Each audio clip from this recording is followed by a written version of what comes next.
Eddie Hearn speaks with a clarity that leaves not a doubt about this storm in boxing, standing beside the WBC while calling out Terence Crawford for holding back his sanctioning fees after the Canelo showdown. Wrong with boxing. The WBC has stripped Terence Crawford of his belt. Was he defeated? No, never. Did he test positive for steroids? Of course not. What he did do was refuse to pay them $300,000. Hearn isn't framing this as some ordinary contract dispute. He's telling it like a dramatic dine and dash unfolding under the brightest lights in the sport, where every move feels magnified. This isn't just about a missed payment. It becomes a deeper fight over what the belts truly mean. And Hearn insists that if you sit down to enjoy the lobster, you don't walk away when the bill finally lands. Eddie Hearn shapes this controversy with the tone of someone convinced he's exposing a larger truth. Speaking on TV, he doesn't hesitate for a second. He compares Crawford's refusal to pay his sanctioning fees to a customer demanding the luxury experience while pretending the price doesn't apply to him. Hearn's argument cuts because of how simple it sounds. Crawford wanted the glory, wanted to enter the ring against Canelo Alvarez with Undisputed, blazing across the giant screens, wanted the photos with every belt resting on his shoulders. But Hearn reminds everyone that you can't use the prestige of those organizations to sell a fight, and then claim the cost is unfair when the money finally hits your account. And that viral quote sticks because it paints Crawford not as a rebel, but as someone trying to enjoy the system without honoring the rules that built it. Big names like that beefing. This is a kind of sign of the times with TKO. You know, Terence is part of that kind of crew. And it's like, what he did is a little bit like going out to a restaurant, having all the best caviar and lobsters, and the bill comes and you go, I ain't paying that, and you just walk out. Now, you sat down at the table, you wanted to eat all the good stuff, you got to pay your dues and you got to pay your bill. Now, what he will say in answer to that is, yeah, but the bill's too much. It's like, no, the rules are their rules. They can actually inflict a 3% sanction fee across your whole purse. What Maurizio's saying is, no, what we did, it actually worked out at 0.06 or 9 or whatever it was. But Terence is looking at it going, well, it's 300,000. But it doesn't. You wanted the opportunity to call yourself an undisputed champion, right? That's what was important to you. And the only reason you can do that, the only way you can do it, is to fight for the WBC world title. So if belts don't matter, then surely undisputed doesn't matter. This isn't just tension unfolding. The stakes feel painfully raw tonight. The world now formally taken Terence Crawford from his proud middleweight crown. He is no longer the unquestioned king at 168 pounds. The number that sparked this seismic rift, $300,000, that is the price Crawford refused to hand over. Mauricio, got a lot to say about me not paying him $300,000 plus another $100K something for sanction fees, right? Then he gonna tell me I ain't even apologize. Like, who the fuck you think I am? Boy, you better slap your fucking self. Ain't paying your ass shit. Fuck you talking about pay you $300,000. What makes you so motherfucking better than any other sanction bodies? Huh? Answer that question. What makes you better than the WBO, the IBF, or the WBA? Everybody accepted what I was giving them. But you, the WBC, think that you better than everybody, don't you? So since you, the WBC, and you got the fucking green belt, which don't mean fucking shit. The fucking real belt is the ring belt, which is free, motherfucker. What are you talking about? You want me to pay you more than the other sanction bodies because you feel like you better than them. How in the world all the sanction bodies agreed to the same amount, but you sit your motherfucking ass up there and say that need to apologize to you. To make things heavier, reports have emerged claiming the WBC had already handed Crawford a commemorative ring valued near $100,000 as a gesture of goodwill before the fight. WBC President Mauricio Sulaiman has openly labeled Crawford's move a slap across the face.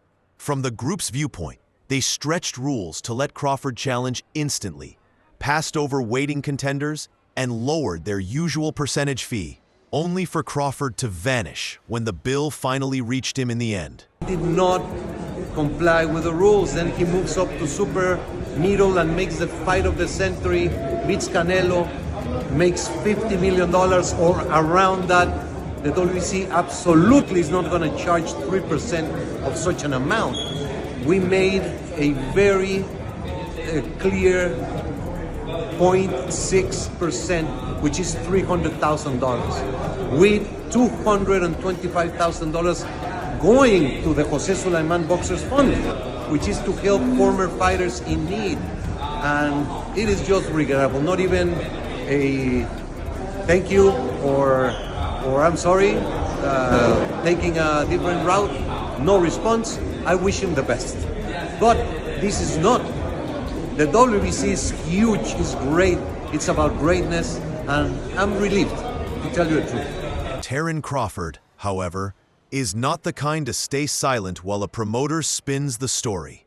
He's gone full scorched earth on social media, unleashing a storm that reveals the deep anger fighters harbor toward these alphabet organizations.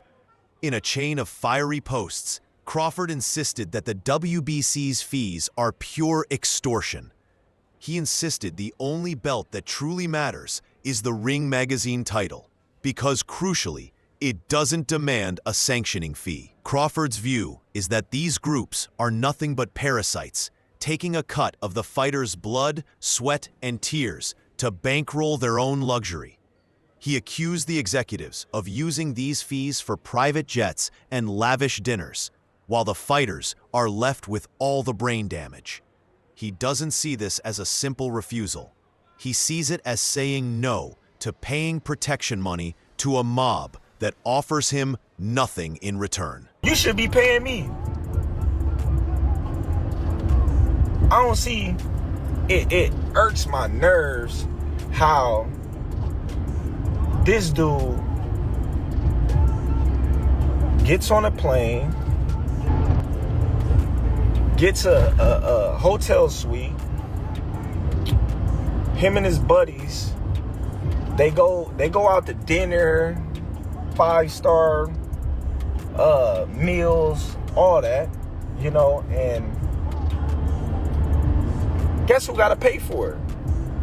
Us fighters. We paying for y'all to come out here, have the time of y'all life, stay in the best hotels of y'all life, and it's all done on our dime. It's done on our dime. Do that sound right to y'all? It's crazy, ain't it? We the one out there getting battered, knocked upside our head, and every time we step foot in the ring, we gotta pay them a sanction fee like they the government. We getting taxed. It's crazy. Then he said, allegedly, I made X amount of money. You don't know how much I made. You don't know how much I made. Once again, you're speculating. But let's dive deeper into the reasoning Hearn is leaning on, because it uncovers a stark reality about the boxing world. Hearn's argument is that the Undisputed title carries real money with it. When a fight is sold as Undisputed, pay-per-view numbers soar, ticket prices spike, and the fighter's purse swells. Hearn implies that Crawford leveraged the WBC belt as a tool to lock in a $50 million payday against Canelo. In that light, a $300,000 fee is just pocket change. It's less than 1% of his total haul. The point he's making is clear. You can't use the belt to inflate your paycheck and then turn around and claim it's worthless when the commission comes calling. You heard him, I'm undisputed, I'm undisputed, I'm undisputed. And the reason that fight was so important and so historic was that he was going for his 3rd undisputed championship, which by the way is incredible. And like this is, I don't want to have a pop at Terence because, but I'm just telling you both sides of the argument. For me, if you want to fight for the undisputed championship, you have to abide by the rules of that belt. Now, there's always negotiation, you should let your point go, but you can't leave without paying. You know what I'm saying? Yeah. Because it's just not right. You've paraded round the ring with that belt. If you look at his cabinet, it's all the WBC belts there. That belts matter. Crawford is starting to feel more and more alone on this island of defiance. It's not only Eddie Hearn. Other big names are beginning to weigh in, and the industry appears to be closing in around him. There's a shared belief among promoters that contracts are sacred. If you agree to fight for the belt, you pay the fee. And you know, the bill, the 300,000 on a lot of the governing bodies is the cap. But what he's probably saying is, well, the others were cheaper. That's got nothing to do with the WBC could have said it's 3% of the whole lot. Because let me tell you something now.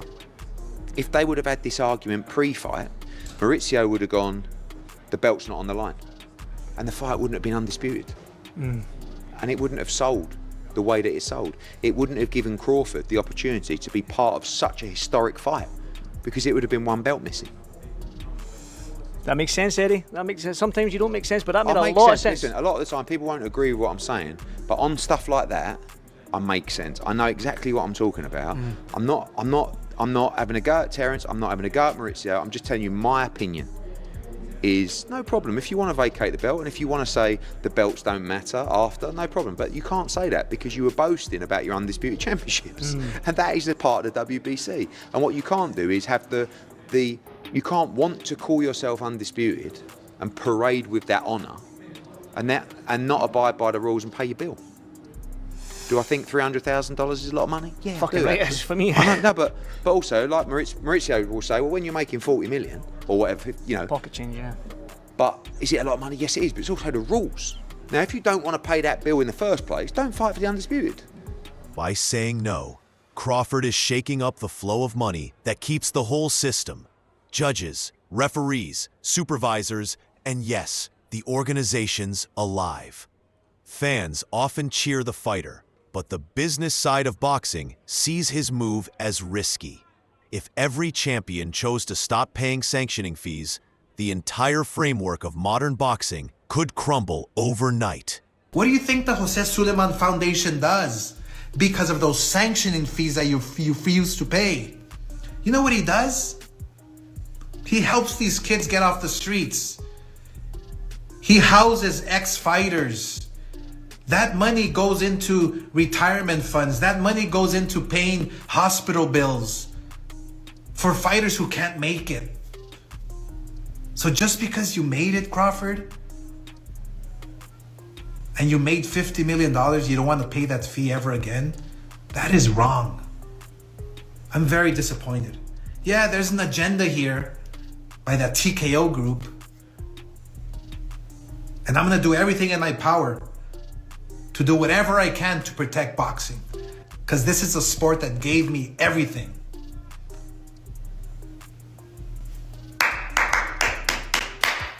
This clash is really just a glimpse of a much bigger battle simmering behind the scenes. In his interview, Eddie Hearn let slip a revealing line about the new era of boxing. He hinted that powerful new players are entering the sport, likely alluding to the massive Saudi investment and figures like Turki Al-Sheikh, who, in his words, are trying to reclaim the belts. There's a rising push to end the four-belt chaos and streamline boxing, maybe even steering it toward a UFC-style model, with a single promotion and one undisputed champion. But this is the era of the new wave of boxing coming in is going to try and fuck all the belts. And they are going to try and kill the WBC, the WBO, the IBF and the WBA and say they're worthless. And I, as I've said before, I'm doubling down. They are absolutely not worthless. They are the absolute essence of legacy and achievement within the sport. The history as well, Now, do I think that the sanction fees are too high sometimes? Of course, we're always going to think that, aren't we? You know, do I think that, you know, I think our commission rates on big fights are very reasonable to the fighters. To fighters, I'm sure sometimes they think that's too much as well. No one ever really wants to pay the bill, do they? But what you can't do is chase the legacy, chase the undisputed tag, and then say, well, actually, I didn't want that. No, you did. You fought for it already. Do you know what I mean? You can't now say, I'm not paying. Like, ultimately, because what he's saying is, I'm not paying that much. That's the rules, mate. You wanted the belt. Is that the contract? Yeah, of course, but that's the rules and under the fight. And it's a horrible situation to be in for Maurizio to have to strip a fighter. But what else can he do when they're not paying? You know, it's almost like, well, I've won it all now, so I don't have to pay. It ain't right. But I'm not saying that I don't always agree that the sanction fees are right either. But you can't fight for the belt, call yourself undisputed, wear it everywhere, you know, around the ring, and then go, actually, no, I'm not paying. Don't want it. You can say I don't want it, but you got to pay your bill. Yeah. Crawford's refusal to pay the WBC could very well be the opening salvo in a revolution that renders the WBC, WBA, IBF, and WBO irrelevant. If fighters see they can earn $50 million without the green belt, why would they ever fork out for it again? So I do think the organizations, the sanctioning bodies, have to be a sort of necessary evil, but deals have to come to the table when you're talking about this kind of money, because like Crawford said, he's the one risking his life, he's the one taking the punches. The Ring Magazine title is free. It's the one you don't have to pay for, but it also has no power. There's no fights that are ever enforced by the Ring title. You know, you can't. The Ring, that was always my problem with the Ring title. When even in the days when HBO used to push it and stop mentioning sanctioning bodies by name, and all, there was a push in the boxing media. That's why if you notice that era of fighters in the Mayweather era, there wasn't a lot of undisputed champions. It was because the fad of the day, because that's what boxing is. It's just the latest fad. That's what they go by. Today it's just cool. Tomorrow something else is cool. Back then it was uncool to go for the sanctioning body, so you didn't see a lot of undisputed champions at that time. Now the sanctioning bodies have become cool again, so you see more fighters unifying and looking to create undisputed titles. At that time, I remember HBO, ESPN, even with Friday Night Fights, they wouldn't mention the sanctioning bodies by name. They would just go by the Ring Magazine title. And my problem was the Ring Magazine title had no power. You know, it was cool to have, but you could never enforce a 1 and 2 first fight. There was no way to enforce it. And what's worse is they wouldn't strip. They'd never strip if the main guy at the top never fought the number 1 or number 2 guys, you know. So or if he wanted to take a year off and not defend the title at all, they just wouldn't strip him. So I think the Ring title also is problematic, even if it's free, you know. So like I said, I think there's got to be a middle ground where, you know, people have to know how to meet in the middle, and sometimes egos get in the way, and sometimes greed gets in the way. Eddie Hearn has tried to cast him as the guy who ate the lobster and skipped out on the bill.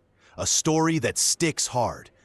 But Crawford might be wagering on a world where fans care less about the trinkets around a fighter's waist and more about the battles in the ring. It's a high-stakes gamble with his legacy. Did Crawford just ignite a revolution that could free fighters from sanctioning fees forever? Or did he just stain his undisputed reign over a bill a multi-millionaire could have paid without a second thought? That's it for today's video. If you enjoyed it, hit like, subscribe, and ring that bell so you never miss what's next. And drop your thoughts in the comments. We'll see you in the next video.